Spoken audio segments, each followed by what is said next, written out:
Once upon a time, two wrestlers got together in the ring and they had a match. And it was a good match. But as time went on, it was forgotten about. And then also once upon a time, two wrestlers got together, and before their great match, they told a wonderful story that got us all invested in this match or this series of matches. Those are the matches that truly rent space in our heads and stand the test of time and turn a great match into a memorable storyline. And that, ladies and gentlemen, is what this lean, mean, wrestle talking machine known as Wrestling with Egos is here to talk about this evening. But I'm not here to talk about it by myself. No, sir, because one person just rattling on in the blackness is not going to get the job done. I brought my boys with me. From the other side of the pond, I've got Katie Hinken. How are you, sir? I'm very good. Everybody loves the dismayed. And I got the loudest man in the room, Patrick. How are you, sir? Glorious as usual. KD, are we okay over there? Yeah. I just coughed and then remembered the mic was here, so I was trying to clear my throat away from it. Gotcha. Understandable. Remembering my mic manners. He was also blown away by the depth and breadth of that glorious intro. This is Wrestling with Egos. I was curious as to where you were going with that. I'm like, okay, this could go off the rails real quick. Well, that's why we're going to bring it back in. This is Wrestling with Egos. We are coming to you live this week on YouTube. We are coming to you on all of the podcasting platforms that we appreciate you perusing our show on. I wish we were live on YouTube. Well, I was thinking, are we live? What? Yeah, no, well, that's a thought for one of these days. But we got iHeartRadio, we got Spotify, Google, Apple, and Amazon, and we appreciate you and much love. And hey, shout out to our newest YouTube subscriber, friend of show, Isaiah. I see you, brother. Thank you for checking the show out. Thank you for the feedback that you've given us. You the one. Quick question. What took you so long? Just saying. Yeah, what took you so long? He finally asked me about the podcast. He's like, so you recording your podcast tonight, earlier this week or later this week? And I said, yeah. And he's like, tell me all about it. So I wrote the deets down on a piece of paper, and he's in the fold. So that's a really good point, though. It's like, thank you very much for subscribing, but why are we taking so long? So I think with that in mind, we should do a keeping it 100. Patrick, suspend him for a week. No. Suspend him for a week. No. Look. I don't know how justice is done over in the UK, but here it's actually probably even worse. Yeah, I was gonna say Vincent Kennedy Hinken over there wants to suspend people and stuff. Yeah, he just got here. I'll suspend you, pal. I really enjoy when there's new subscribers and that, but at the same time, it's like you should have been here before. So spend it for a week. They learn. Look. This is not one of those things where until the beatings will continue as long as the morality is still at a low. No, it's not how not how Wrestling with Egos rolls, man. This is community. This is family. Vin Diesel's all about this, man. Even a flogging in the street is still community. Okay, before this, I'm gonna go get myself a can of pop out of anger to calm down now. The storylines. I mean, or in other words, what Brian's trying to say is, moving on. Yeah, pretty much. Patrick, I'll start with you since KD has so conveniently vacated the premises. In your opinion, what elements have to be in place for a storyline to truly be memorable? This is gonna sound like an absolute layup, and it's gonna sound like a massive cop-out answer. But when you really dig into it, this is the basics. What makes a storyline truly work? A good freaking story. Right. So basically, viscera has to be involved, is what you're saying. There needs to be. An example of an You amazing dared me. You dared me earlier. I this most week. certainly did, and And and honestly and truly, Brian, I was going to play it up until you decided to let the cat out of the bag and say that this was all rehearsed. Thanks, B. well, Hey, pull it. but Hey, that part was rehearsed. The rest of this is not. I mean, we can take a 2-minute show, and we can all those great storylines that Viscera's been involved in. There was that one, and then there was that other one where he came out and he had the coat on, you know, and that coat. He had his backside once as well. It had a V on the back of it. So I mean, that's how you knew he wasn't coming to play. He was coming to put that work in. Yeah. To be fair, his career in general was one of the best storylines in wrestling. His full career. Do tell. How long did that career last, sir? Oh, that lasted quite a long time, actually, didn't it? You know, some minutes. Yeah, we're talking like 90s, weren't it? It was like, wait, I don't know how early King Mabel was. Time. Are we still talking about Viscera here? Yes, we are. All right, yeah, okay. Well, if we're going to talk about his career longevity, no, we're not having a freaking goat discussion on Viscera here, damn it. But I think it's naturally. I mean, Men on a Mission was mid 90s. Yeah. Best tag team I ever saw. Yeah, I'll tell you what. And that went into King Mabel, didn't it? Mabel, yeah. Yeah, mid 90s, man. Like, that's a reasonable career. King Mabel even had a world title shot against Diesel. Yeah, this is what I get for bringing him up. You guys are calling my bluff. You're actually making me talk about Viscera. Well, I'm gonna grab the steering wheel of this show as the great captain that I am, and I'm gonna right the ship right now. Okay. But to answer your question and kind of expand on that, it's a great story. It's a hero. It's a villain. It's what the same things that make a great movie, a great novel, anything like that. I mean, advancing the story as well, rather than just like staying in the same zone for a while. Much like if you're taking a standard college level English class, you're doing a 5-paragraph essay, your introduction, your 3 paragraphs of your body, and then your conclusion. A great storyline's 3 acts. Shakespeare. It's they. There's a reason that Shakespeare has not only a proper noun, but it's also a verb, because to write a concise story is Shakespeare. I mean, Act 1, Act 2, Act 1, you establish everything and probably end it a little bit positively. Act 2, you put people in peril and you end on a down note, and in Act 3, you pay it all off. That sounds like a lot of really, really, really good movies, and the greatest example, Empire Strikes Back. Sorry for all you people that aren't Star Wars nerds, but tell me from a storytelling perspective that Empire Strikes Back is not like textbook, and that's what makes a good story. Even I, unapologetic non-Star Wars fan, can appreciate the storytelling that George Lucas and company did for all of those movies. Right. And the original 3. I can't agree with that. I'm sorry. I can't agree. I love movies, and the storytelling of the original ones, not so much. I think they were some of the worst storytelling because there was no plans for it to become this massive thing. The storytelling between episode 4 and episode 5 is abysmal, because episode 5, there was never supposed to be an episode 5. Episode 4 was supposed to be a standalone. That's it.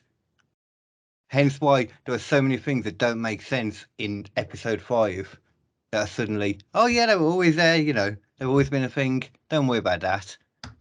Just ignore that Star Trek over there. We've always been here. Ugh. They had E.T. in it, for God's sake. They're in the same universe as E.T. Speaking of off the rails. Whoa. The E.T. bullshit was in the prequels, episodes 1, 2, and 3, and those were god-awful. We're talking about episodes 4, 5, and 6, the original trilogy, which George Lucas did, in fact, write as a trilogy. He didn't. No, that's not true. Bet me $100. I'm not going to do that, but... no, the idea is he wrote the first one. let's move on because this will completely derail the show. Okay. No kidding. I'm over here like, I don't think Kate realizes what he's just done. Yeah. There's takes. I know and then a lot there's of people incendiary that takes, and then there's that take. It was at that moment he knew he fucked up. No, but the Mandalorian, I don't understand why people love that so much. I tried to watch it, and in the first episode, he should have died like 3 times, and he got saved by a little dude on a dinosaur, Warwick Davis. Oh, I don't know why this guy's supposed to be such a badass. But anyway, sorry. Moving on. It's like combo breaker. Combo breaker. Anyway, not only do you need a good story, but you need a good hero. You need a good villain. I keep referencing Star Wars because it's textbook. You know, you've got Vader, you've got Luke Skywalker. It does set out a good story, yeah. And Bully Ray said it best: without Darth Vader, Luke Skywalker's a whiny bitch from Tatooine. I mean, you have to have an equally good protagonist as an antagonist. And if one's bigger and badder than the other, then there's no balance and it's not a believable story. There also has to be suspension of disbelief. You can have the bad guy as bigger as well. You don't want the good guy to be bigger because the bad guy. No. Yeah, if the good guy's bigger, then it's no story. If the bad guy's bigger, then it's an underdog story. Instead of Star Wars, now you have Rocky. True. Yeah. Yeah. And those are what make great storylines. And that simple formula, as you're going to see throughout the course of this show, that tiny little formula, that Shakespearean formula, is going to apply to probably every last one of these stories. And we wouldn't be doing our due diligence here at Wrestling with Eagles if we did not provide you with some examples of what we consider to be the best storylines. And I promise you, Viscera will not be mentioned anymore in this program. I promise you that. May I go first? I know you said you wanted to go toward the end on something. May I go first, gentlemen? Of course. Get on in there. Saddle up. Because it's somewhat recent. It has concluded and people have moved on. But I still argue, with the exception of something else that we will get to later on tonight, it is the best told storyline that WWE has done in the last 10 years. Tommaso Ciampa versus Johnny Gargano. Okay. I mean, very, very good one. You have a story of two guys that came into NXT virtually unknowns, unless you were massive indie fans. They become a pretty decent tag team. And then it all started with the Cruiserweight Classic when Gargano and Ciampa faced each other in the first round. Gargano picked up the win. They then become a great tag team, go on to win the NXT tag titles, and then Ciampa turns on Gargano, and it's just this back and forth. And in the process, Tommaso Ciampa becomes the biggest bastard in the last 15 years of wrestling, not named Roman Reigns, because I think Roman has usurped him as the worst of the worst. And for that I love it. But for God's sakes, Ciampa's initial entrance theme as a bad guy after he turned on Gargano was no music. Yeah. It was booze and the chants of "fuck you, Ciampa." Yeah. And then when he got music, when he was forced to, he got the most awesome bad guy music ever. God. No One Will Survive. Yeah. My God, the only and I sent you guys a reference to this in our group chat earlier this week, but his Tommaso Ciampa's entrance, once he had no one Will Survive, either as a heel or even later on as a babyface. The only entrance I've seen that went harder than that was Bad Bunny at Backlash. And that entrance was hard. But the only thing that didn't, the only reason that Ciampa Gargano wasn't perfect is because Ciampa broke his neck and we didn't get Gargano beating him at NXT TakeOver New York. That's the only reason I downgrade that slightly, because they told this wonderful story until the end, and they couldn't do it the way they wanted to. I can't downgrade it because it's not their fault. It's not like WWE screwed the pooch on this one. No, and I'm not talking about Ciampa's injury, but I'm talking about how they did it at that one final beat. COVID happened, and they did it. I mean, that match is still hard to watch to this day. I go back. There was an ending.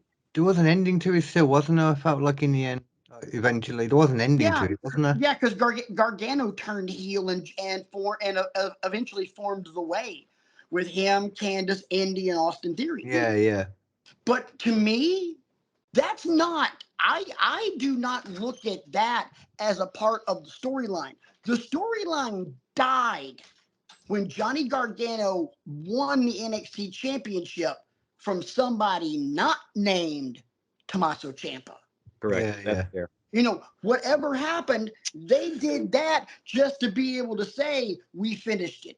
But we got a finish that we did. The finish of that storyline was supposed to be Johnny Gargano winning the NXT title finally.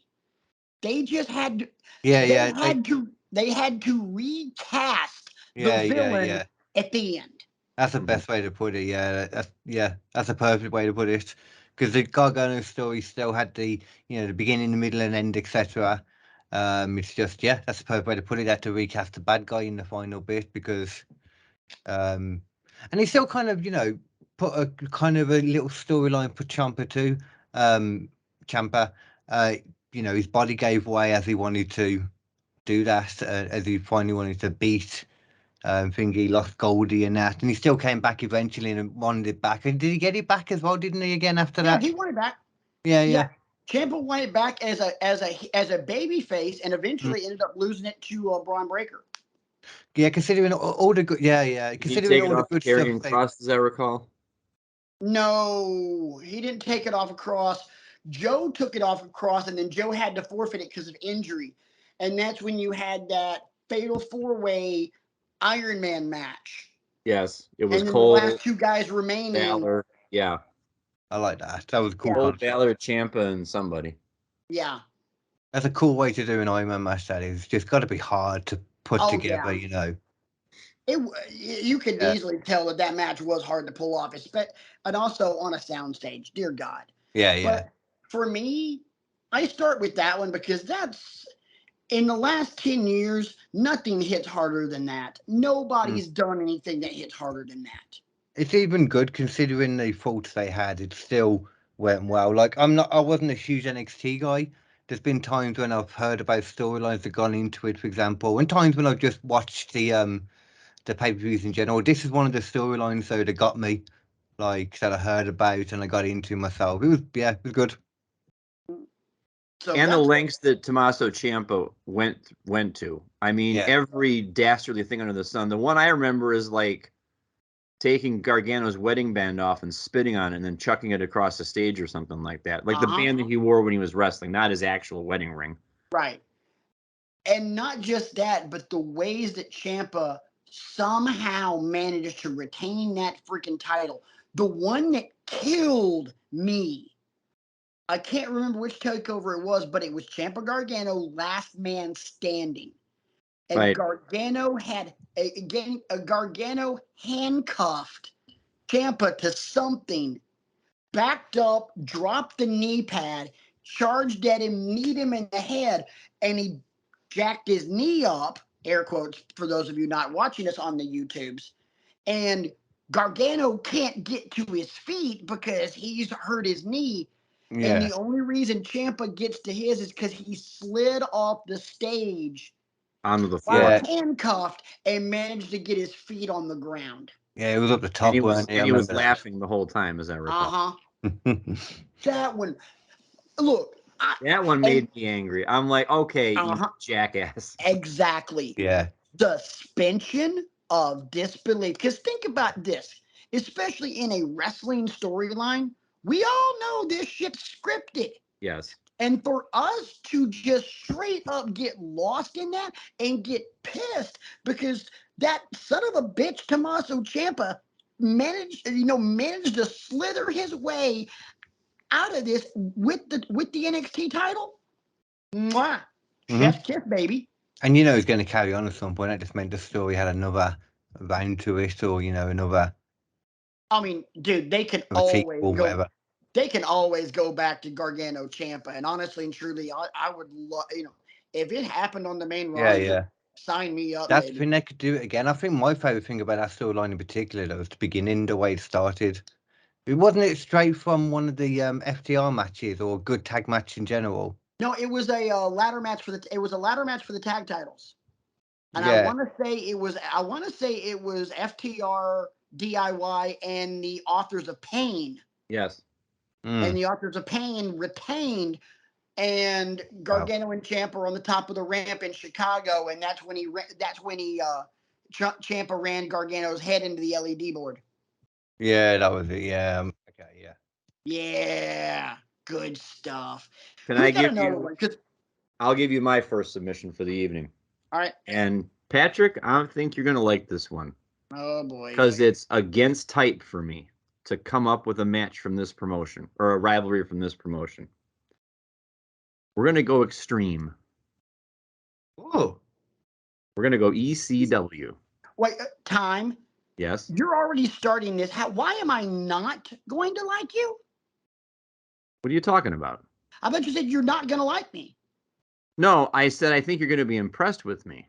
I swear to God, I thought I heard you say you're not going to like me. I'm like, whoa. Brian's going ECW. Where am I supposed to not like it?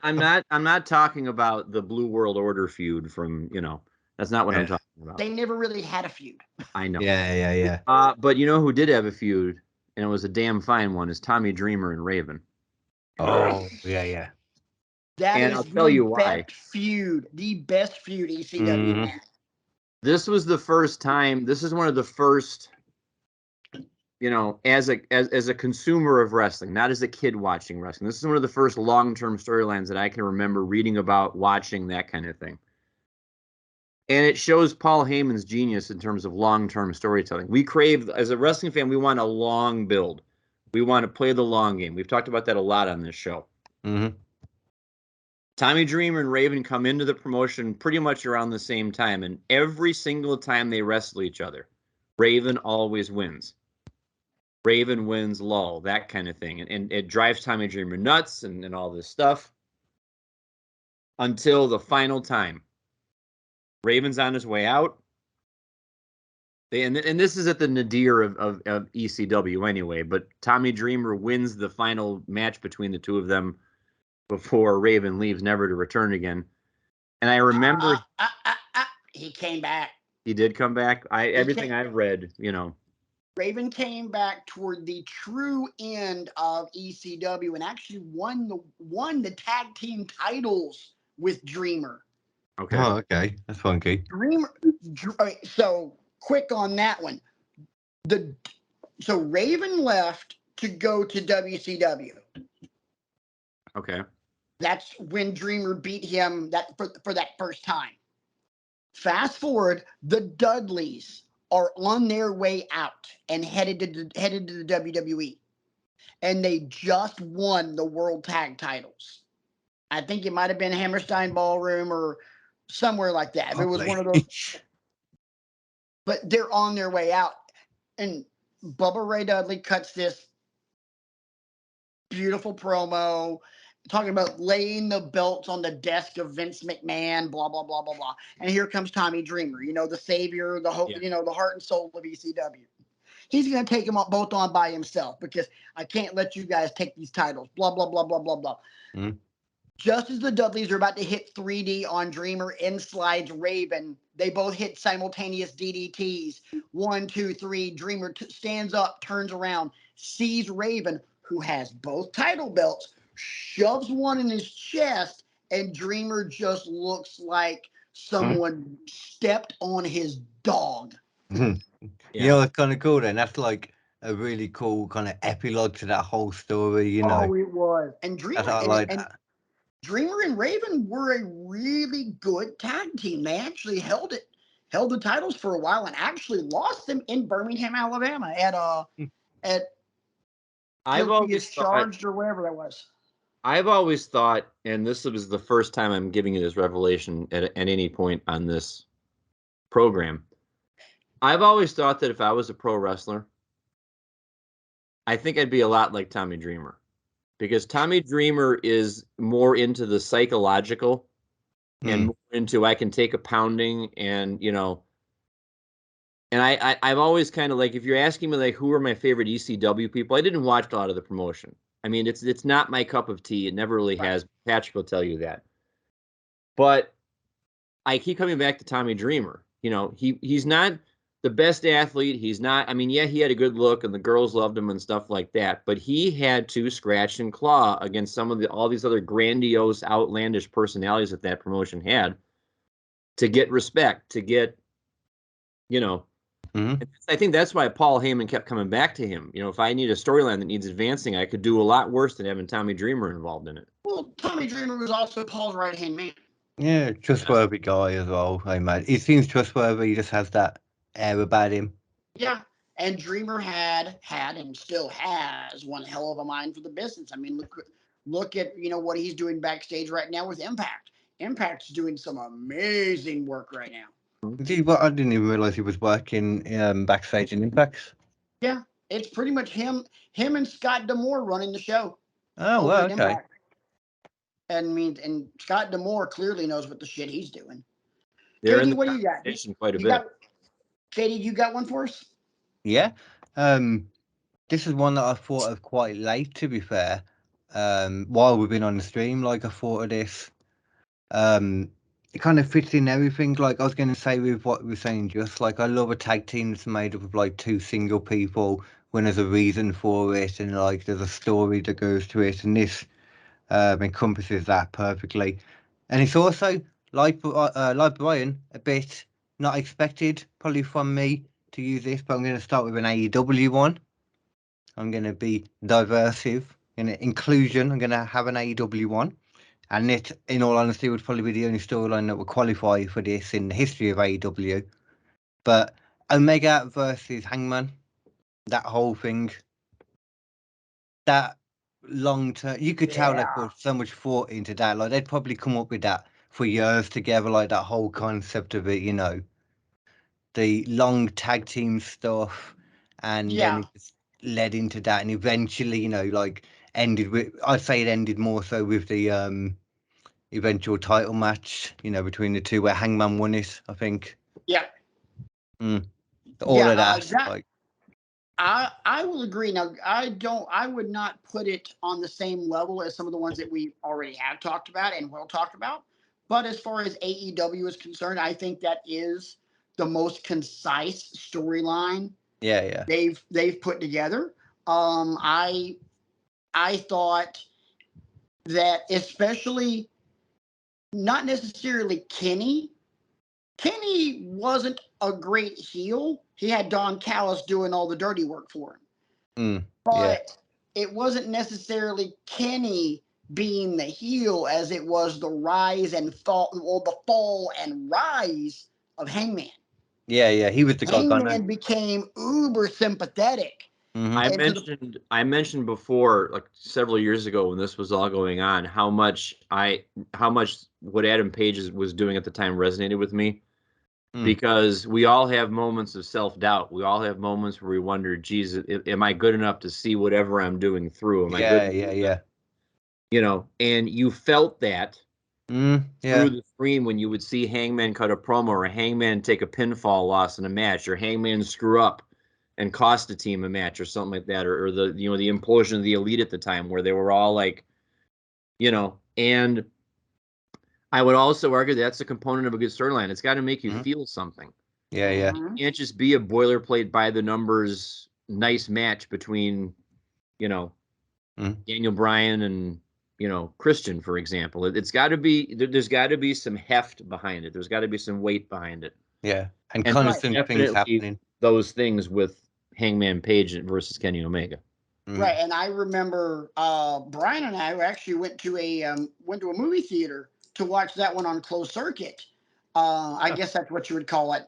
But we watched that one, and there was a pretty large crowd in the movie theater that night, and that was a little emotional, especially there was a lot of investment. With the Bucks giving the nod to Hangman, kind of giving him like, all right, yeah, go ahead, finish him off. Yeah. This is your moment. And that 1, 2, 3 was just Cathartic. yeah. So let me go ahead. So I was just gonna praise it again. That's what I was gonna do. Like, that was a really good storyline. Like, that was kind of my first real induction to long-term storyline, because I didn't realize what long-term storyline was, because I've always watched Vince McMahon led WWE. So hats off to them for that. Yeah. Well, I got one that's definitely long-term storyline, and the cool thing about this one is it's still going on. What?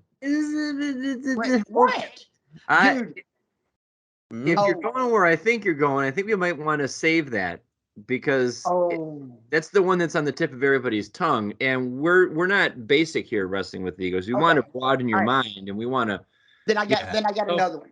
Just no tongue tippers yet. Got a little hitch in your giddy up there. You got a little ahead of yourself, I think. A little bit. Just all right, so I got another that's one. all. And this one does go against something that KD just said. Vince McMahon led storytelling, because this one wasn't necessarily long term, but for Vince McMahon it was long term. Yeah. And this was very similar to something they did a few years prior, but a few years prior was 100% organic, and the fans forced the company's hand. And this one was storytelling from the beginning and beautifully done. Kofi Mania. Right, yeah. Don't get me wrong. From an emotional standpoint, Daniel Bryan winning at WrestleMania 30 was a lot more beautiful. Yeah. But that was organic. Yeah. They tried to fight against it. Right. When they realized that there was some buzz for Kofi to win the title, they dove headfirst into it. And it was just pushback after pushback after pushback. Vince himself being on camera, not wanting it to happen. And then it was really good until that freaking gauntlet match where Woods and E have to go through all of these tag teams, and if they survive, Kofi gets the title shot. I like that. I really like that. Oh my God. And they were getting beaten down, and I cannot remember who it was. It might have been Gallows and Anderson, or it was somebody that they pulled the upset on. And then after the bell, they just beat the crap out of Kofi. Beat the crap out of E and Wood. And they are in the middle of the ring, completely broken. And there's more teams left. And all of a sudden you hear, Usos. And here come the reigning SmackDown tag champs. And they come in, you're like, oh, and this is when the Usos had just become vicious. Yeah, and there's been the whole storyline between them and the New Day, which is another really good storyline. Oh my God, yeah. Well. Yeah, I mean, Jesus, now that I'm thinking about it, the Usos have been in some shit, man. Yeah. But I'll never forget it. And I'm sitting there like, oh man, they're really gonna do the New Day like this. Man, this sucks. And then both Jimmy and Jay grab mics, and I'm like, oh, okay, they're gonna talk crap. Welcome to the Uso Penitentiary, and then it's gonna be a squash job, and that's gonna be it.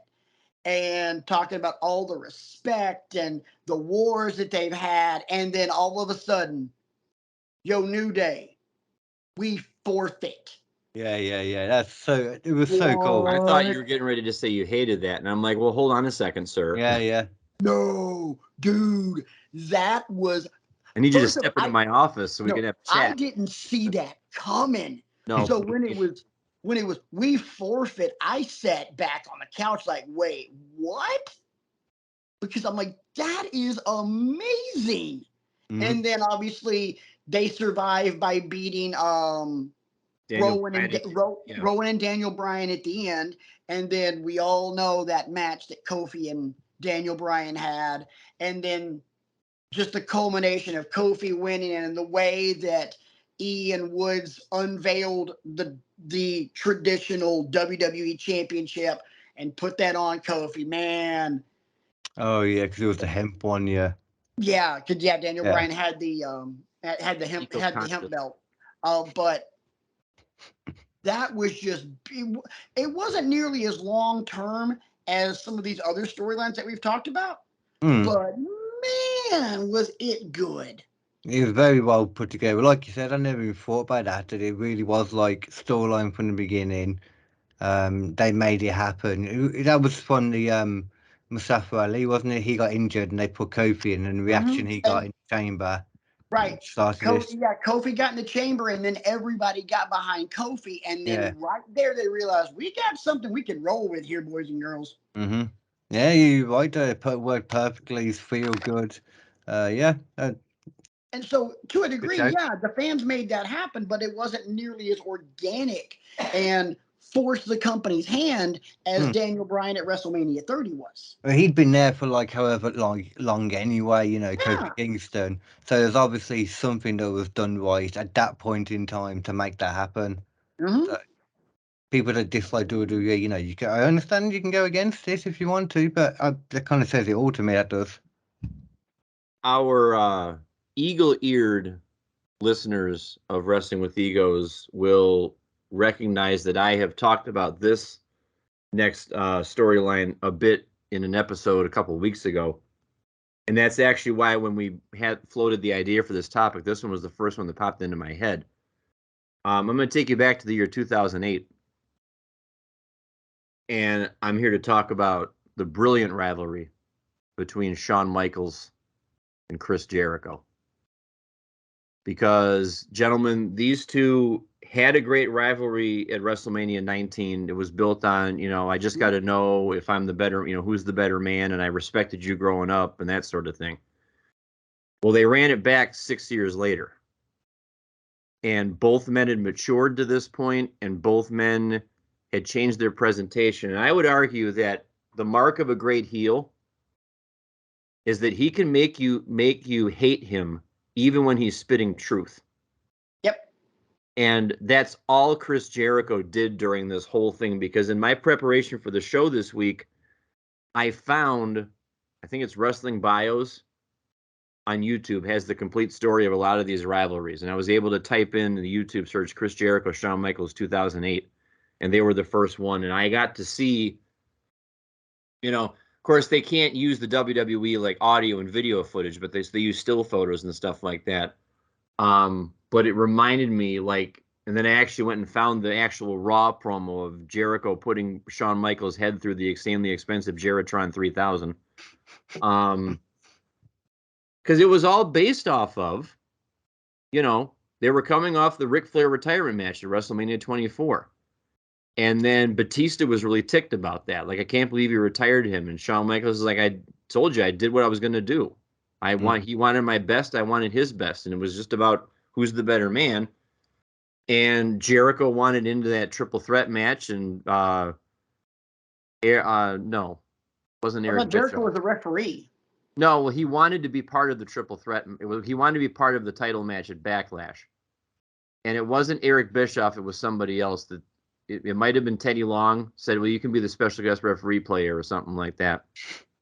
And that's where Shawn faked the ankle injury or the knee injury or whatever to beat Jericho. And then they just kind of started, or to beat Batista, sorry. And then over the next few weeks, you know, they would talk to each other, and there would be underlying respect, but you could see Jericho getting a little bit angry as time went on. And that promo, the line I'll never forget is, you know, Shawn Michaels gets cheered no matter what he does. And it wouldn't take me much to get the fans to chant HBK, HBK, and the fans, just like the sheep that they are, They chant HBK, and then to boo me for doing the same thing. And then he says, how does Shawn Michaels, one of the most adored and revered champions of all time, turn into a pathetic little worm of a human being? And that's when he runs his face into the... And the part I didn't know about this was that was how they kayfabe explained Shawn Michaels' lazy eye. Because it was becoming more apparent by this point that he had a problem with it. And he actually injured it in a match with Kane like 4 years earlier. Yep. He got injured somehow. And I didn't know that's where that came from. Oh, same. Yeah, I didn't know that. So they were favoring the one eye, like he was burying it in the carpet of the highlight reel. And then you watch Jericho's transformation over the next few weeks. He doesn't have the spiked blonde hair anymore. He doesn't do the poses. He just comes out in a suit. He starts talking very quietly and very, and that's where I'm the best in the world at what I do came along. And he had Lance Cade by his side, who was trained by Shawn Michaels, but he's my protege now, and all this stuff. And what was weird about this rivalry, too, for me was it's a post-WrestleMania rivalry that went all the way into the fall. Uh-huh. Which you don't see that much. That's kind of a weird timeline. Usually you go post-WrestleMania into SummerSlam, and that's it. They went further because, as we may know, at SummerSlam, there was going to be a match, but it just turned into like a confrontation where they came out. Shawn Michaels' wife comes out to try and like take Shawn away out of the ring, and Jericho goes for a punch on Shawn, hits Rebecca instead. That was full on, like, didn't pull the punch because Rebecca had like a fat cheek or a fat lip or something like that after that. Yeah, she got bopped. She got bopped. Yeah, she inadvertently got drilled. Right. Mm-hmm. And that was a straight right. Yeah, and that enraged him even further. And then they had that unsanctioned match the same night it was an unsanctioned match to kick off Unforgiven, as I recall. And then later in the night, Shawn found himself in the championship scramble and he won the belt. And then they had the ladder match for the championship at No Mercy. Oh, wow, Jesus. That really did go like quite a while then. I mean, as I mentioned a couple of weeks ago, the thing I love about this rivalry is they were able to have two great rivalries 5 years apart, essentially 6 years apart, and tell a completely different story each time. You don't get to see that often. So I've got one more before we start getting close to the end of the show. Katie, what do you got? Yeah, I've got. See, it's hard. Like, I got like two as well. I only got another one, but I don't know about trust me, I've got a ton more. But I also know that if I get all of mine in, this is going to be like a 5-hour-long show, and I don't want to do that. And Katie, I don't want you to tell that one either, because I know the one you got sitting on. I'm gonna ask you again to pump the brakes on that one, because everybody is so quick to, I know which one I want to talk about, and you got to leave the people wanting more. You got to make them wait for it. I'll leave that one then. I hear ya. I'll leave it. But one thing I will do. Okay, I'm going to honourable mention first, just to throw it out there. Festival of Friendship. Yes. A lot of people like that. Yeah. I just thought it was funny. I don't really want to put that as a storyline. It was just entertaining. It was good. It wasn't great. It was good. I know what I want to put forward, though. And I think real quick on that one, it would have been better if The Office believed in it more. Yeah. There were bigger plans for that one that got scuttled. Yeah. But that was the Brock world title of Mania. Screwed that one up. So one storyline that personally I was into it.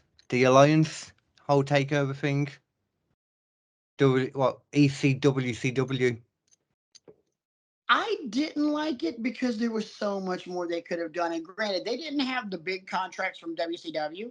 I was going to say, what's the main problem with it then? Because I assumed you guys weren't going to be into it. So what's your guys' main problem with that storyline, Too convoluted. To me, actually, no, it wasn't even the fact that it was too convoluted. It was too one-sided. Yeah. WCW was never a threat. Well, the WCW ECW alliance was never a threat. Even to the point they had to bring over Austin to make them a threat. That's my biggest issue with the whole thing. Now, I still when they did that, I hit that button right there. Yeah. I can remember watching it at the time and thinking, wow, this is really cool the way they're just building up the soap opera. And we never had a threat like this before. But looking back on it now, if Angle and Austin are your two biggest, Angle being a double agent and that kind of thing, and I need the old Stone Cold and all that kind of stuff. And, there were bits and pieces like that 10-minute Angle where, they get Austin at the bar and he's shooting pool with Deborah, and all of a sudden he just starts throwing the pool balls around and breaking the pool cue in half. And I'm like, oh my God, he's going to, and he comes and he lays waste to everybody. That was cool. That still sends goosebumps up my spine when I watch it now, because I remember how I felt when I saw it the first time. But it's not believable with the people that were up at the top of the alliance at that point that weren't WWF people first. Yeah, yeah. Booker T, Diamond Dallas Page, and these are names. These are not like chopped liver, but of course it's that perception that if you didn't make your name here, you didn't make your name. Right. I mean, they've got great careers in WCW, and I feel like that was a wasted opportunity there. Yeah, you couldn't get Flair, you couldn't get the NWO, you couldn't get all these people, but work with what you have. And like Diamond Dallas Page is no slouch. The Dudley Boys are no slouch. He didn't come until after, did he, Diamond Dallas Page? He came around after, did he? No, he was part of the invasion. He was there. Was he? Yeah. The only thing that he did, though, was the Stalker angle with Taker. Yeah. Because he and Canyon were the tag team champions, and they lost them in the cage to Taker and Kane. Yeah, they did, didn't they? Okay, yeah, you're right, yeah. So here's my problem with the invasion angle. It was less about WWE versus ECW/WCW and more about Vince versus his kids. Yeah. That, to me, again, mute button. See, imagine from my point of view watching it, though, I was quite young watching that at that point. So I didn't really think about, like the business and the fact that ain't no way WWE are going to lose, not going out of business. And so I wasn't thinking about that. And also, I didn't watch WCW. So as far as I knew, these people were the good people in WCW, I didn't really know much different. Apart from Goldberg, I'd known about Goldberg and the NWO. Same for me. I was fresh out of college when this all went down, and I thought, oh my God, we got to defend the honor of that. But now looking back on it, I can see the ridiculousness of that. Yeah. I mean, same looking back on it now as well. But at the time, like, it was a nice long storyline. It was something different. I always enjoyed it. Like when you take wrestling just for what it is. I thought that was fun, that whole thing. Well, the stakes for the pay-per-view as well, that felt good. Do you think it's time for the precursor to what we've all been trying to say all night? I got one more. Okay, you got one more. Because this match, this rivalry, tell you how good it was. It spanned 2 different promotions. And it was as hot in... I found this on the web. Hot in both... It was as hot in both promotions as it was. Will the mystery guest please sign in? Yeah. You're Riff talking to you then. You sound like a little person. Rey Mysterio and Eddie Guerrero. Okay. That rivalry was huge in WCW. It was huge as a mid-card rivalry. Obviously, neither one of them ever had any main event status in WCW because of politics and everything else. But look what we got in WWE. They feuded over the title. They were tag champs. They feuded over Dominic. I mean, we can talk about the lunacy of that now, but the stakes pretty high at that point, and you felt the emotion, and you felt their wives, got intertwined into it, and you felt horrible, like the suspension of disbelief that you talked about earlier. You felt horrible that the families were going through this with. That's a good point. Where was Dominic's mom during like the match and that? What did she come out and try and like knock Eddie off the ladder? Like, that was Vicky. I mean, know, that's what I'm saying. Angie So was he's asking where was Angie? Yeah, she just let that happen. She was just like, oh yeah, you go out and have a ladder match, and if you lose, I'll take our son. It's fine, go ahead. I won't get involved. You just do it. Vicky was the one that had to come out. Maybe Vicky's. The only time Angie ever got involved was when she slapped the shit out of Dominic. Yeah. She's the only one kind getting of involved with this CM young Punk a kid. little bit because they were in the ring, and that's when CM Punk saying "Happy Birthday" to Right. to Aaliyah. That's right. I remember that. But dude, as far as like great quality matches, I Along with defy you. I defy you to find me a rivalry and a storyline with better matches from beginning to end than that. By the way, I'll save you a trip. You won't. Because a lot of these storylines that we've talked about, the matches themselves are serviceable. They don't instantly stick out in your head as, wow, that was a great, it's more about the one-liners and the promos and the pull-aparts and stuff like that. But you're right. Rey Mysterio and Eddie Guerrero never had a bad match with each other. Right. And also, along that vein, circling back to the beginning of the show, Gargano and Ciampa didn't either. Nope. I mean, the one final beat thing was overwrought and all that, but that was still to me, that was an epilogue. That was not the story. Okay. Yeah. So, with the permission of the fine gentlemen of Wrestling with Egos, we've been chopping at the bit. Are we good? Are we clear? Do we have clearance to be able to talk about that? We do? All right, cool. Go ahead. Okay. We've been given the nod by the production truck. There's been a storyline that I'm sure all of you people that what do you mean, you people? And listen and watch Wrestling with Egos have been thinking about. And like, my God, guys, that sounds like some racism. Well, you did a racism there. Welcome to America. Yeah.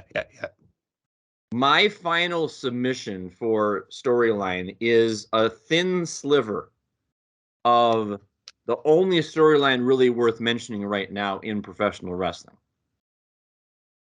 An hour and 20-some minutes Christian Cage versus Jungle Hook? Oh, dear. An hour and 20-some minutes in the show. Punk versus the Elite. That's payback for the Viscera crap from earlier. I get it.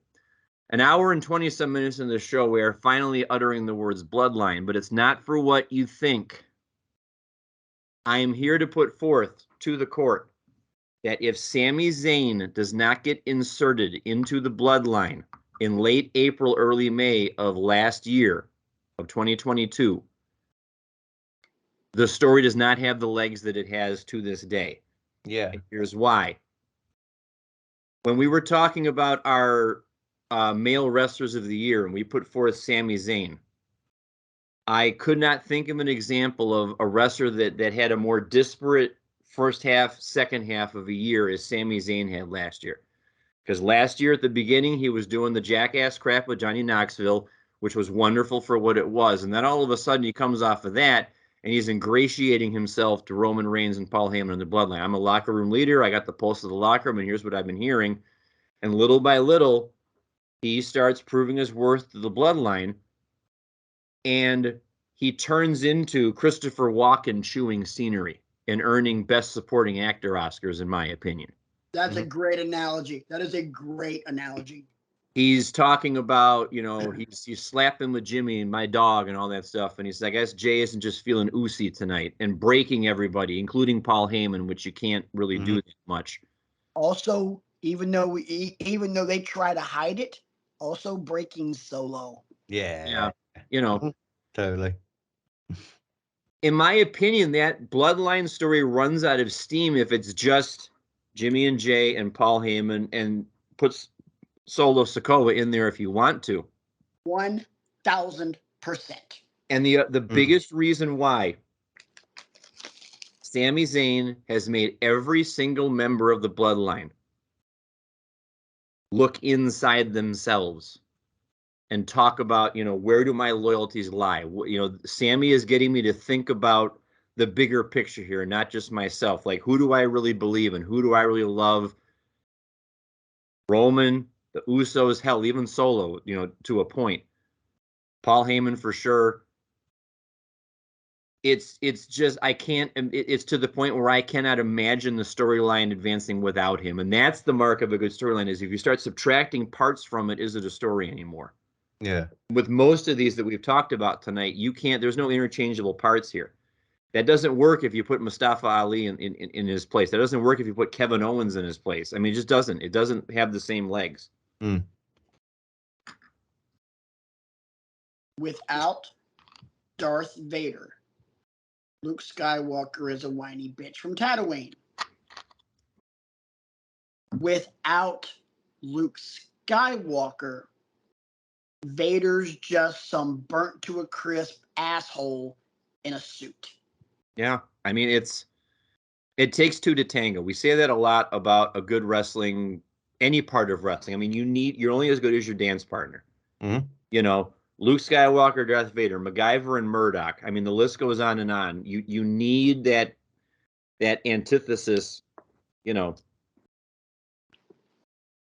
And I mean, I can't imagine Sami Zayn, the bloodline going as well as it has without Sami being included in it.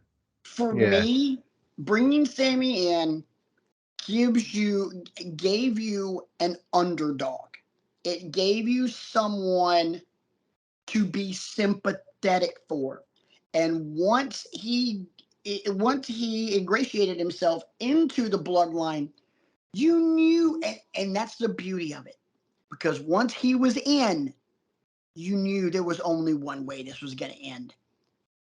Mola Ram reaching into that dude's chest in Indiana Jones and the Temple of Doom and pulling his heart out while it's still beating and then son of a bitch catching on fire.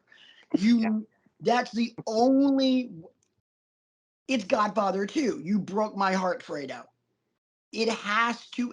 Sammy's story inside the bloodline has to end either with him standing on his own 2 feet or with the ultimate betrayal. Most of us were thinking, let's be honest, 99.9 of us were probably thinking ultimate betrayal and not Sami, metaphorically speaking, turning the gun on Roman. And that's... Yeah. I mean, fair play for him calling a shot. I mean, it's I'm going to do you before you get a chance to do me kind of thing. Right. I mean, it was very, very Untouchables sort of thing. I mean, it's just absolutely beautiful. But I agree with you. Sami was not window dressing to this storyline. He elevated it to what it is. And I agree with you 1,000%. Without Sami, this storyline, not only without Sami, this storyline isn't what it is, but also without Sami, without Sami, Cody beats Roman. I don't even know if it would go that long because, without Sami, there wouldn't be that much story beats for all those weeks when Roman's not there. You're right, but they would have still stretched it. Yeah, they would have. To get Cody back at the Rumble, and then it would have culminated with Cody beating Roman for the title. That's how it would have ended without Sami. So I don't think we really need to discuss the bloodline story as a whole, because if you're watching wrestling and if you're watching this show and you're not watching wrestling, then we definitely have a problem, because I don't know why it means you love us ever so much, and we appreciate it. Hey, you know what? I love those 3 guys. I have no idea what the hell they're talking about, but I love them anyway. Damn it. Some of the people that watch this show and listen to this show, that's why they watch and listen, because they just love us, and that's great. However, what is this wrestling they talk about? And I'm going to pray for y'all. That's just all there is to it. So, but here's a question I want to end this with, and I want all 3 of us to answer it how we see fit. Jeez. How does this end? How does the bloodline story arc end? I realized when I wrote this down earlier that there's a man that it doesn't involve. And if you had asked me 3 months ago to write an ending to this, it would have involved this man. But my ending does not mention Cody Rhodes once. And for that, I'll apologize. Neither does mine. Neither does mine. So, okay, then I'm not off the reservation on this one. Wow. That's interesting, and none of us did, though. So I'll go first just because I'm not as good at crafting storylines and writing television as some other people around here are. But when I think about ending the Bloodline story, I have to make sure that I create a new star as a result of it. I cannot let this opportunity pass me by and not have created a new, up-and-comer, future main eventer, that kind of thing. And I can look no further than Solo Sikoa. And here's why. I would book it so that over the course, coming out of Money in the Bank, which is coming up next weekend, I think, throughout July and throughout August, he starts planting the seeds to go through systematically dispatching members of the Bloodline individually. First, he takes care of Jimmy, then he takes care of Jay, and he doesn't talk. Then there's a 1-on-2 handicap match where Roman and Paul Heyman are watching in a luxury box, and he takes care of both the Usos. That's 2 weeks before SummerSlam. He beats both Usos 1-on-2 with an evolving moveset, because I think we can all agree that Solo's moveset has to evolve. It can't just be Samoan Spike, finisher, done. He's got to show some wrestling acumen here, because that's got to be believable. The go-home SummerSlam is the first time we get to hear Solo Sikoa talk. And he surprises everybody by being a thoughtful, introspective, and eloquent promo, where he talks about his motivations. He talks about how driven he is to achieve and how he learned from the head of the table to be that way. But now it's my time, and at SummerSlam, I'm going to beat you. I'm going to end the Bloodline, and I'm going to become the head of the table. And I dare you to try and do something about that. And then at SummerSlam, they go 20, 25 minutes. And you know me, it's straight up wrestling at this point. I don't need schmaz, because I feel like with the Bloodline lately, they're too reliant on schmaz. Solo's already dispatched everybody else. There's no new reveals or no betrayals or anything like that. Solo wins by submission. And he is now the undisputed Universal Champion. And then I don't know how long you want to have Solo have the belts, but Cody could come in after that. I didn't actually think about the aftermath, but that's kind of what I would do. I want to establish a new talent, and I want to give you some dimension to Solo Sikoa that we don't have right now. Could it happen? I don't know if it'll happen. Is it pie in the sky and idealistic? Yeah, probably. I don't think there's anything wrong with that concept. I might have gone along the same kind of route in a slightly different way, though. So I think it's very smart, Brian. Personally. Well, and I agree. I dig that storyline. Definitely not something I would have done, but I still dig it. Katie, do you mind if I go last? No, I was going to suggest the same. Okay. Then what you got, my friend? Okay. So like I said, this is along the same kind of similar storyline as Brian's there. Okay. Stick with me here. I wrote a bit of a story. So Solo sticks with Roman. Eventually Roman keeps going with just Solo and Heyman at his side, because at the moment that's pretty much all it's down to. So I was trying to go right from there, Usos get taken out, but eventually, so the Usos get beaten down by them. Eventually return though to face Solo and Roman like a few months later or something. This time Solo has been teasing going against him. So Solo's been teasing going against Roman at this point. So everyone assumes he's going to turn on him here, Solo, but it doesn't happen. They manage to what actually happens though is that Roman gets rolled up and they lose. So the Usos beat Roman and Solo. Then there's a large number contender match, and Solo wins, so he's now the number 1 contender. And basically Roman's all like, yeah, you know, I'm gonna I can have a day off for Mania. This is like a Mania thing.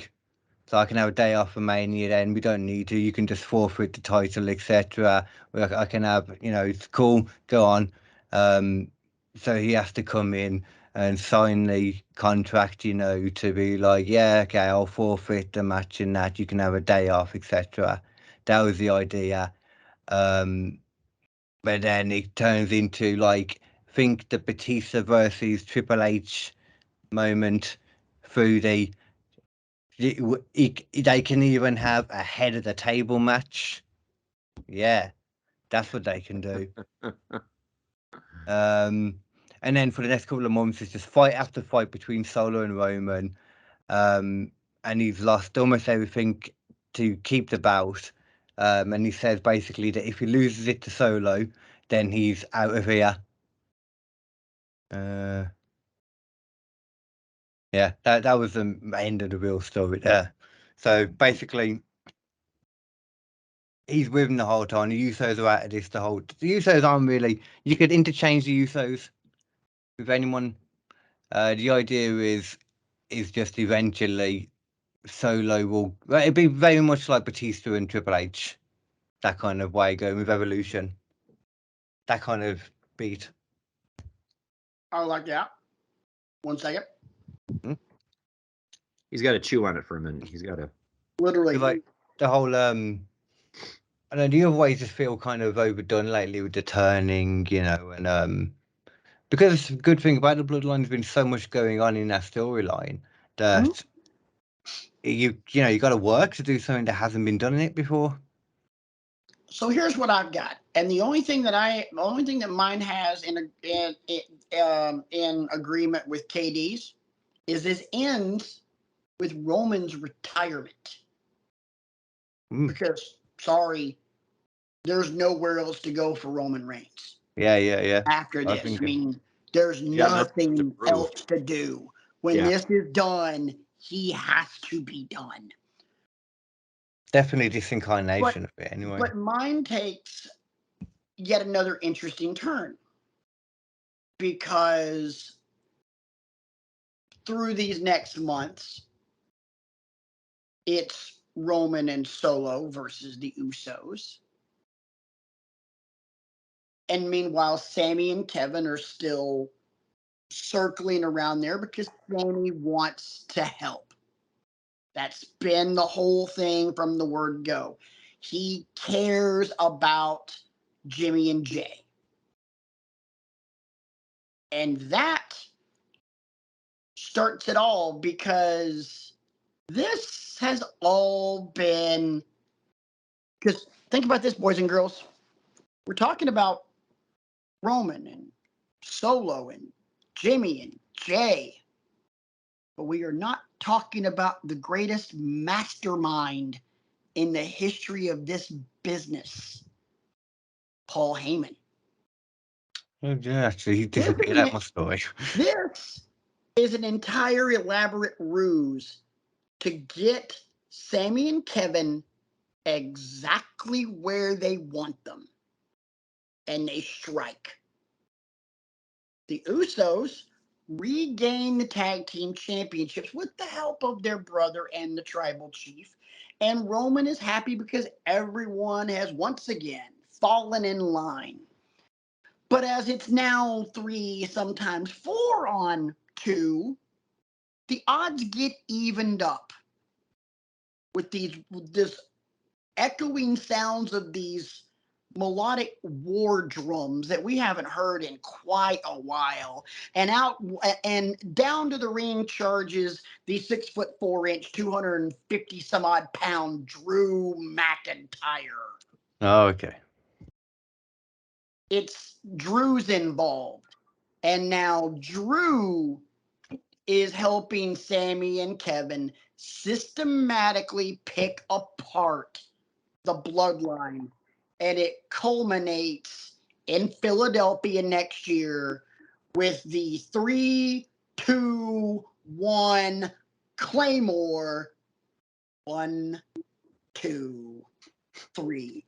No new star needed, but let's elevate someone that most people think should have won the title at Clash at the Castle. That's good. I'm ashamed to admit that I've completely forgotten about Drew because he hasn't been doing anything. There's been health issues or there's been creative issues or whatever. The rumors. Creative and contract. Okay. Yeah, rumor is like he could be leaving. And everything I've read, he's still around. And he's staying around. Well, he's staying around. There's got to be a goddamn good reason why he's not on TV right now. And honestly, wouldn't surprise me one bit if they pull the Drew card sometime around rocking. Especially as there's 2 titles as well now. That might be an extra little thing that he'd be into, you know. I can imagine a lot of the higher up guys were just annoyed with the whole Roman taking the world title hostage, like essentially, you know. You can see it from their point of view because he's never there as well. So there's very few chances to have even the shot against it, or to even just have that being at that level, you know, the world title level, because it's not there. You can't even challenge for it, you know, and be up there. Yeah, I mean, the conventional thing is, you know, most people would think that, like, Money in the Bank's coming up, and we're not doing a show next week, by the way, gang. I mean, most people think, my God, everybody that on my work team is still awake. You crazy bastards, go to sleep. I'm the one that stays up late. My boss usually goes to bed at 8 p.m. and he's still up. Jesus. Anyway, moving right along. Most people think that the winner of the men's Money in the Bank match is going to be L.A. Knight. Yeah. I hope so. And, okay, L.A. Knight's on SmackDown. It makes more sense for him to go after Roman. No, he'll go after Seth. Yeah, definitely. He'll go after Seth. He'll probably beat Seth. Because honestly and truly, if you give the briefcase to L.A. Knight and he doesn't cash in, the hell are you doing? To be honest, it might not even be Seth, because I can imagine him having it for a while. So. Yeah, well, also, yeah, true. But also keep in mind with the way Seth does open challenges. I mean, there's an open challenge this Monday night in Cleveland. But holy crap, tickets are expensive. But that's why it's good for LA Knight, though, because yes, you can have an open challenge, which is one thing, you know, but that's different. This is a sneaky. He can come, you know, after an open challenge when he's been beaten anytime. Exactly. So much better than an open challenge. Because now with these open challenges, he can strike anywhere, not just like a predictable ass pay-per-view. Yep. But I think more than anything else, instead of a new established talent, because honestly, I don't see anybody that they could establish, like from a new talent perspective, that would be on the level that they would need to be to beat Roman. I mean, you can't bring in Braun Breaker and elevate him that much. I don't think you can do it to Solo. Solo is a good talent in the ring, but Solo does not have that it factor. And whoever's going to beat Roman has to have that. I know my scenario asks an awful lot of Solo that maybe he's just not ready to do yet. That's why I have the element of surprise a little bit, where you have not heard him talk hardly at all. And imagine how surprising it would be if he got on the microphone and acquitted himself as an eloquent, introspective, you know, brooding kind of character. If he can do that, yeah. Yeah, and I mean, if you're working with Paul Heyman, you're on the road to being able to do that. You can't help be on the road to be able to do that. I think my original thinking was that Paul Heyman would kind of defect and be with Solo, because if you got Heyman with you know, that's a recipe for success. Like, God knows how Ryback and Curtis Axel failed so badly with him, you know. Well, because it's Ryback and Curtis Axel. Sorry. Right. Cesaro, I think the Office lost faith in him like they did every time. Never had faith in him. Exactly, yeah. They'd give him like something for like a week or two, and then be like, "Oh, this could work," and just right. But let me ask you one final question as we're starting the music and getting ready to get out of here. Does anybody not think that this ends with Roman losing and retiring? Does Roman stay around after he eventually loses the title? I don't think he How old is retires. he? Pete, How old is he? mid to late 30s. Looking it up right now. He's 38. I thought he was a little older. I mean, he's got a little bit more to think about than a typical 38-year-old would. And I think we've reached a point, and I can't believe I'm saying this. If you'd asked me this 4 years ago, I would have said, hell no, we're not at this point. But I think we're at the point where he's got nothing left to prove to anybody. He's completely reinvented himself. He's had so many incarnations in his career. He's worked with people and on his own. And he's been the kingpin of professional wrestling in WWE for, navigated him through the pandemic era, became a character, like broke the fourth wall in all those COVID era Thunderdome matches. I mean, I rewatched the Hell in a Cell with Jey Uso earlier today. The narration, so looking down the camera lens, this is what you wanted. You wanted to be the man. You wanted to, Yeah. It's a great, it's a whole different style. Going all the way back to when he's ambushed Bray Wyatt, you're just a freak in a mask. You're not ready for this responsibility. I am. I'm the champ. I don't think he has anything left to prove to anybody. I agree with that. Roman, I mean, anybody that finished their career that was a retirement match, well, with the exception of a few, like Flair should have hung it up. But Shawn could have kept going.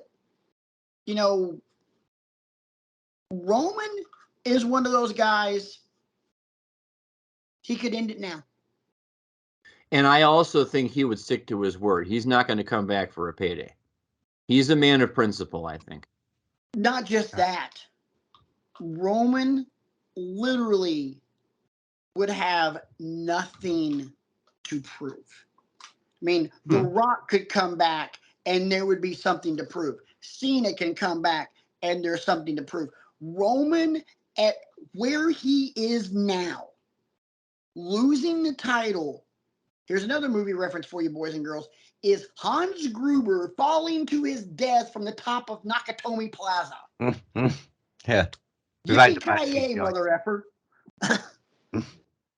I mean, where in good conscience does Roman go from there? There's nowhere to go. You might as well just walk out the door. Hypothetically, he loses at WrestleMania. So he's now sitting on a 1,200-day championship reign.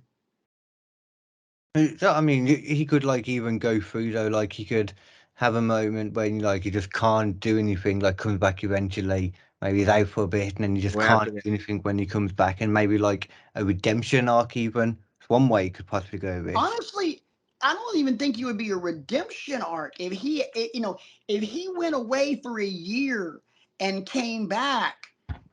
Changed nothing about the man. But he stands in the middle of the ring on his own. It's easy to say Chicago because Chicago has some of the best wrestling fans in the world. But stands in the middle of the ring in Chicago and goes, Chicago, acknowledge me. And the place would go up like they just freaking played Cult of Personality. I mean, my God. Hell, Bangor, Maine. Acknowledge me. It doesn't matter. They'll turn out. Birmingham, Alabama. Yeah. But I mean, he would come back after that year. He's not just, he's a tribal chief. Oh my God, boo. No, he is all of our tribal chief. Yeah. We all would acknowledge him because you don't have a run like that and then come back and not be essentially God. He's amazing. Doesn't mean he knows how to be a nice guy though, to his family, etc., or just in general. What do you mean? Just because he can come back and the people will like him doesn't mean he's like a face, Oh, he wouldn't be a face, but he would still be cheered. Yeah, of course. I mean, yeah. I mean, dude, it would be Hogan from WrestleMania 18. The NWO is back. Let's get to WrestleMania. Let's cheer him and boo The Rock, and then no, we're not gonna boo this son of a bitch. Yeah, I suppose the only other way you could use him after that is like they use like John Cena like near the end and The Rock, as Brock Lesnar. That's probably a better way to put it.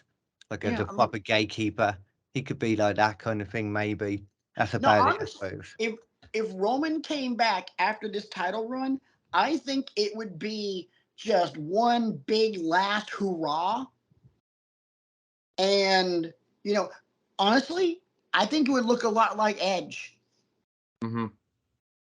There, some great matches, some good storylines, but we're just getting bonus content with Edge.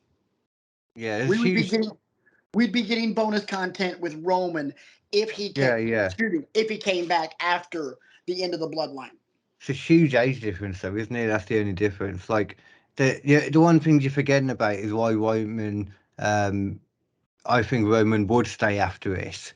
The one with money. You can just earn more money in it, and his style. It's not like he's not bumping around like crazy every night. Even when he has a match, he's not bumping much. But Roman has something that nobody else before him has ever had. A giant slung. Hey, maybe. But that is one good-looking sumbitch. That dude can go to Hollywood, and that dude can make bank. I don't know. He could do this character very well, but I remember them saying he wasn't very good with like the Fast and the Furious. No, was it Hobbs and Shaw he was in, wasn't it? Yeah, it was Hobbs and Shaw. Yeah, but he didn't get much of a chance. It'd be interesting to see him if he could really do it. You don't get much of it. It's very interesting. Brian, I'm sorry to say this, but you don't get much of a chance on, to shine on screen when you're standing next to the human vacuum that is Dwayne Johnson. Very true. Very true. I mean, Jason Statham wasn't able to shine that much in that movie, and we're talking about Jason freaking Statham. Even Idris Elba, man, and he's like one of the best Brits there is. The odd man Brit. I'd love for him to be James Bond. That would have been cool. My God, that'd be dope. Yeah, nice diversive too. He hits all the boxes, He would be perfect. But that's where I would go, So, wow, hell of a show, gentlemen. Yeah. Before we get out of here, any final thoughts? I actually have none, but if the listeners out there and viewers of Wrestling with Egos would love to submit their picks for best storylines, maybe there's some we forgot. In fact, I know there's some we forgot. There's some obvious ones that I felt like we could have mentioned but didn't because we're looking for those nuggets, those diamonds in the rough, as it were. Hit us up, wrestlingwithegos@gmail.com, or leave a comment below this video. And above all else, make sure you like and subscribe and spread the good word about Wrestling with Egos. Give us that 5-star review. So, quick programming note, as I said earlier, we're not doing a show next week. So for all of our friends over in our friends and family over in the U.S., have a safe and happy 4th of July, also known as the anniversary of us kicking the shit out of Katie's friends. Yeah. Katie, right now would be the perfect opportunity to wave the flag. I don't know what the other one is, to be fair. Right, good enough. Good enough, man.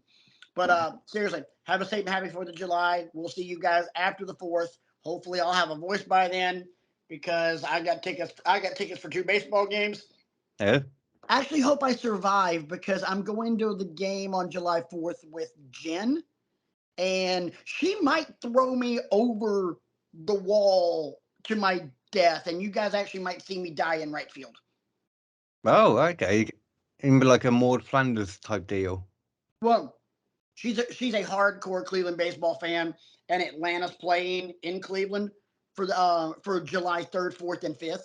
So, yeah. Yeah. And I don't know if you can believe this or not, but I tend to talk a lot of shit. Oh, no. I can't confirm. Really? Yeah. Never Brian, got that. So this is verified. So yeah, the lovely Miss Jen might whoop my ass. So anyway, we will reconvene. Oh, We will reconvene the Friday after the 4th. yeah, but you can. There will still be podcasts. I got a few to catch up on in KD Comedy, so come on to that as well. Mhm. On KD Comedy Get your podcast on fix. Spotify, all those things, you know, all the things they mentioned, probably them podcast platforms, all Yeah. the things. Yeah, check. In the meantime, check out KD Comedy again. YouTube for all your Wrestling with Egos goodness, along with any of our podcasting platforms: Apple, Spotify, Google, Amazon, iHeartRadio. For Brian, for KD, my name's Patrick. This has been Wrestling with Egos. Whoop whoop. Storylines and conversations. Man, I gotta be honest. And big songs. Yes, that too. Definitely why we love wrestling. But not Star Trek. Especially the big schlongs. Not Star Trek, though. Wabadoo. And big schlongs. You can hit the stop recording button any minute now. I'm trying. Yeah.